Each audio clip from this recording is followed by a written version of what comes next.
పరమేశ్వరుని అంశగా అవతరించిన ఉగ్రరూపమే కాలభైరవుడు. మార్గశిర బహుళ అష్టమి నాడు కాలభైరవాష్టమిగా ప్రతీతి. ప్రతి మాసంలోని పౌర్ణమి తర్వాత వచ్చే అష్టమి నాడు కాలభైరవాష్టమిగా భావించి ఆయన్ను పూజిస్తారు. కాలభైరవుడిని అష్టభైరవ రూపాలలోనూ 64 రూపాలలోనూ కొలిచే సంప్రదాయం కూడా ఉంది. చాలా శైవ క్షేత్రాలలో కాలభైరవుడే క్షేత్రపాలకునిగా ఉంటాడు. కాలభైరవుడిని పూజిస్తే రుణబాధలు, దారిద్ర్య బాధలు, అనారోగ్యం లాంటి సమస్యలన్నీ తీరిపోతాయని నమ్మకం. కాలభైరవునికి గారెల మాల వేసి కొబ్బరి, బెల్లం నివేదిస్తారు.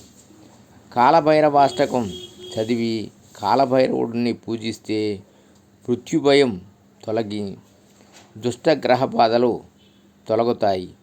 సర్వే జనా సుఖినో భవంతు. ఓం నమః శివాయ.